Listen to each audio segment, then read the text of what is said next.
Een van die grootste tekortkominge wat ek voel in die hedendaagse kurrikulum vir regstudente is die feit dat Latyn nie meer 'n verpligte vak is soos in my tyd nie. In my tyd was Latyn ten minste op eerstejaarsvlak, met ander woorde Latyn 1, 'n verpligte vak gewees. Want in jou tweede jaar het jy Romeinse reg. Jy het Romeinse reg 1 gedoen in jou tweede jaar en dan in jou derde jaar het jy Romeinse reg 2 gedoen. Want ons reg, groot deel van ons reg kom uit die Romeinse reg uit. En om die reg mooi te verstaan is het belangrik om ook die Romeinse reg te verstaan. Maar die Romeinse reg is natuurlik in Latyn gewees. Ja. So ons moes Latyn as vak neem en die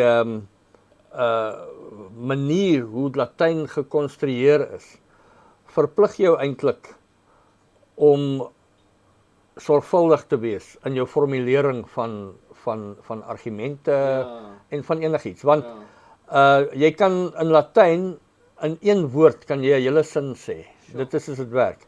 Maar dit vir dom ou soos ek vat dit nogal 'n redelike beplanning om behoorlik in Latyn iets te kan sê, want Latyn verskil totaal en al van die Germaanse tale waarvan ons Afrikaans en so aan afkomstig is. Maar die dissipline en die beginsels wat in die Latynse taal vasgelees is definitief van groot waarde vir enige regspraktisyn, glo ek. En wel in meer as een opsig, soos ek net nou sal verduidelik. Nou, deur die jare het ek verskeie kere in die Appelhof verskyn. Deesdae is die Appelhof bekend as die hoogste hof van appel. En die Appelhof is natuurlik in Bloemfontein. En in die Appelhof sit daar gewoonlik ten minste 3 regters op die bank. En as dit 'n meer ingewikkelde saak is, dan sit daar 5 regters op die bank. Dit is die volbank van die Appelhof. En in siviele appelle sit daar gewoonlik 5 regters op die bank. Wat ons noem, soos ek sê, 'n volbank is. Nou, in my tyd, of in my jonger tyd, in die tyd waaroor ek nou praat, het jy vooraf nie geweet wie die regters gaan wees nie. Jy kon nie voor die tyd vasstel nie. Nou deesdae kan jy. Maar daai tyd kon jy nie. Ek dink een van die redes was gewees dat hulle was bang as jy weet wie jou regters gaan wees, dan gaan soek jy al die sake op waarin hy uitsprake gegee het. Ja. En dan konfronteer jy hom met sy eie uitsprake en so aan. So ek dink maar so. Maar hoe dit ook al sê, jy die oggend daar by in Bloemfontein aangekom by die hof. En dan het een van die koeriers daar het vir jou, of wat noem hulle, dis die ouens wat jou invat in die hof en so aan. Hy het dan vir jou 'n papiertjie gegee met die regter se name op. En dan is die mees senior, uit dit het jy vasgestel wie die mees senior regter is. As die hoofregter sit in jou saak, is hy natuurlik die mees senior regter. Anders dan is dit die ou wat die langste al in die Appelhof diens doen, is die mees senior regter. En dan was jy nou verplig om saam met jou opponent of kollega wat vir die ander kant verskyn, want daar's nou by appelle het jy die appellant en jy die respondent.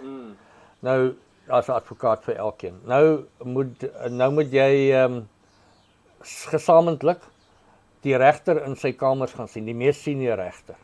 En dit was 'n bietjie van 'n eienaardige situasie gewees, want jy ontmoet hom nou, maar nou is die gebruik, dan vra hy vir jou om te sit. Jy sit nie as jy nie gevra word om te sit nie, maar gewoonlik vra hy dan vir jou om te sit. En dan dan moet hy nou initieer. Jy praat nie 'n woord nie.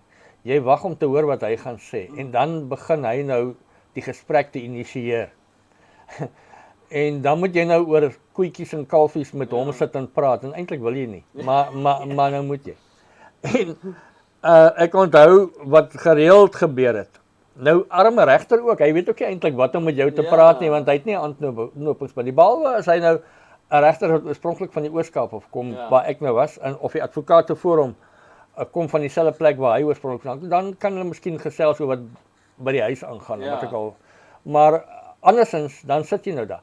Nou die gewoonlike ding wat gebeur het, wat ons altyd voor gelag het, die eerste ding as die regter nou hoor, een van ons kom van die Oos-Kaap af, dis nou ver. Ja. Dan wil hy weet, hoe het jy hier gekom?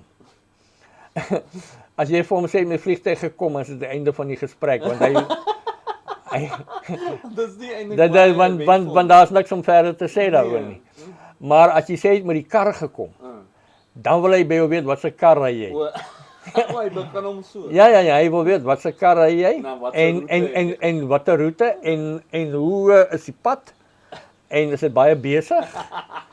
Absolute nonsens, wat jy nou moet daar staan en praat. Ek onthou, een regter, eendag kom ek daar, en daar was, ons het 3 of 4 advokate, en een van hulle, sies toch 'n dierbare ouetjie, hy het 'n Ford Granada gery, toevallig.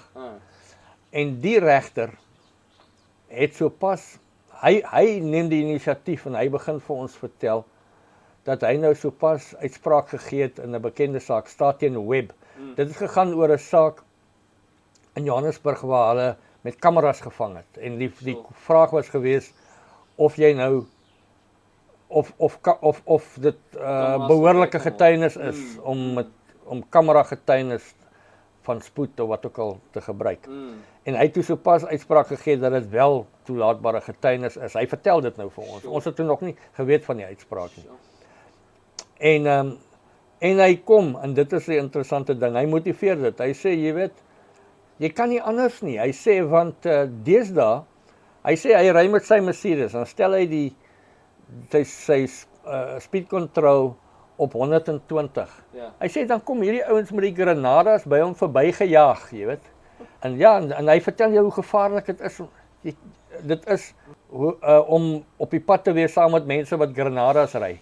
Nou wat so onsin is dit? Ja. Maar nou sit hierdie ou langs my, en hy's my opponent ook, en hy's verskyn aan die ander kant. Nou fluister ek vir hom, as jy nie oppas nie, gaan ek nou vir die regter sê, my geleerde vriend met die granada wat hier langs is. Maar in elk geval, so jy praat nou daar, dis eintlik awkward. Maar dan as jy dan daar klaar is, dan gaan jy nou na dan gaan soek jy die regters, en daar's genoeg tyd voor die hof begin. Dan soek jy die regters op wat van jou gebied afkom. Dis in my geval, die regters wat van die Oos-Kaap afkom. Ja. Dan gaan jy sien jy hulle alleen. Ek gaan nou hulle toe en ek gaan sê hallo, en dis lekker, want ons gesels, ons ken mekaar. Ja. Hulle was advokate, miskien, of hulle was regters by ons, en so aan. En ons ken mekaar, en ons ken gesamentlike mense in ons gesels, hoe lyk Gramstad nou, en al daai tipe van goed. Ja. So dis eintlik baie lekker geweest. Maar ja, so gebeur dit toe nou, baie jare gelede, dat ek daar in die appelhof is, voor 'n volbank regters. Die hoofregter sit voor, en ek verskyn teen 'n baie senior kollega van Johannesburg. Terloops, die ou het later hoofregter geword, maar hoe dit ook al sê, hy verskyn teen my, en ons argumenteer. Nou, ek verskyn vir die respondent, hy verskyn vir die appellant. Nou, die proses waar dit kom by verskynings in die appelhof, is dit so dat gewoonlik, tensy die regters anders besluit, die algemene gebruik is dat die appellant se advokaat argumenteer eerste, en hy stel nou sy saak, hoekom die hof wat nou die beslissing ondertoe gemaak het, die verhoorhof, sê nou maar, of die Hooggeregshof, dit het altyd die Hooggeregshof, hoekom die Hooggeregshof verkeerd was, hy probeer die regters oortuig daarvan. Dan kry die respondentse advokaat, wat in hierdie geval ek was, 'n geleentheid om die hof te probeer oortuig dat hulle nie verkeerd was nie. Ek lewer dan 'n repliek. Ja. Nou, soos weer eens soos in hierdie tipe gevalle, jou betoogshoofde is voor die regters, alles is daar. Hulle weet na watter sake jy verwys. Hulle het die sake waarskynlik hopelik gelees. Ja. So jy hoef nie meer vir hulle van vooraf al die goed te vertel nie. Nou, as ek dan, of die respondent klaar betoog het, jy antwoord basies nou op die betoog van die appellant. As hy klaar is, dan is daar eintlik net geleentheid een keer vir die appellant om te antwoord daarop, maar hy mag net antwoord op die reg. Met ander woorde, as jy as jy die reg vir die regters verduidelik het, kan hy sê nee. Dit is nie soos die reg geïnterpreteer moet word nie, jy's verkeerd, want hy het nog nie kans gehad om daarop te praat nie. Hy hoor jou nou vir die eerste keer. Hy het nou wel jou hoofde gesien, jou betoogshoofde, maar so dan kan hy antwoord op die reg en hy kan die reg verduidelik, maar hy kan nie op die meriete antwoord nie op die feite nie. Die feite is klaar geargumenteer. Behalwe in uitsonderlike gevalle as die regters hom sou toelaat om dit te doen. Nou die betrokke dag, en is nog boonop 'n Vrydag, sit ons in die appelhof en die ou is daar nou, hy is soos ek sê 'n baie senior ou. En daarom toe ek nou klaar repliek gelewer het, my kant betoog het, toe antwoord hy op die reg, maar hy vra toe ook, hy wil net graag nog iets byvoeg op die meriete en so aan. Nou omdat hy 'n baie senior ou is, sal die regters nie sommer weier nie. So hulle laat hom toe. Nou wy hy uit oor 'n klomp nuwe goed waarop ek nou nie geantwoord het nie. Nou in alle billikheid sê die regters vir my of ek vra hulle vir my na hy nou klaar is. Hy het nou met nuwe goed hier gekom, wil jy antwoord daarop? Sê ek ja, natuurlik wil ek antwoord daarop en ek antwoord daarop. Na ek op geantwoord, hier staan hy weer op. Nee, maar hy wil net nog dit ook nog sê. En weer eens, soos ek sê, omdat hy 'n baie senior ou is, laat die regters hom wragtig toe om weer te praat. Nuwe goed nog by te voeg na wat ek nou gepraat het. En ek weet nie hoeveel keer dit gebeur het nie. Nou elke slag gesê reg vir my nou wel, hier was nou weer iets niets, wil jy antwoord? En ek moet, want anders dan word dit nou net so aanvaar, ja. So gaan dit aan. En ek sit en kyk, dis Vrydag, die vlug, daar's nie baie vlugte terug Port Elizabeth toe nie. En as ek nou my vlug mis, sê nou my vlug was 4:00 die middag.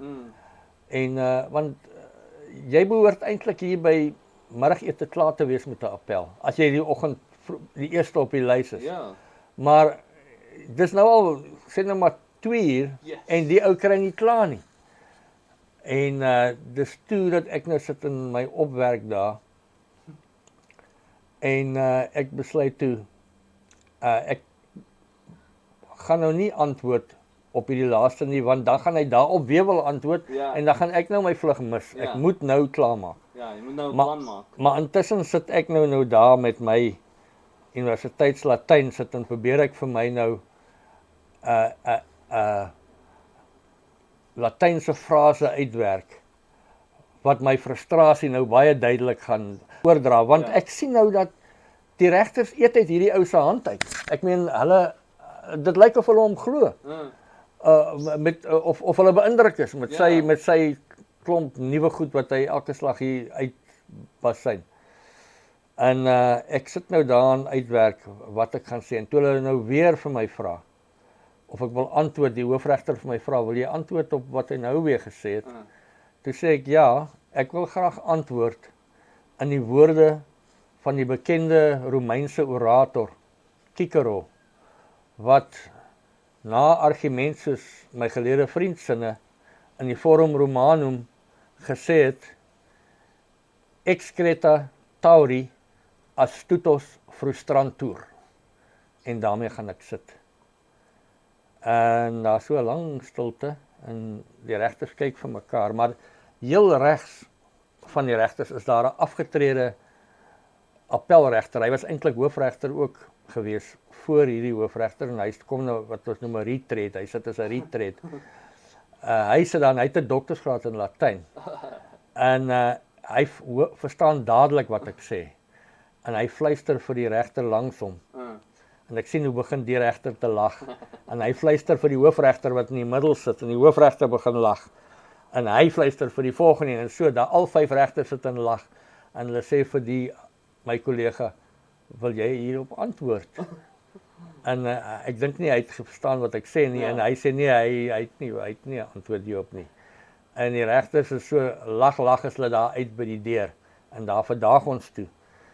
En as ek dit wat ek daar gesê het, in Engels of Afrikaans gesê het, was ek daai dag toegesluit vir minnigting van die hof.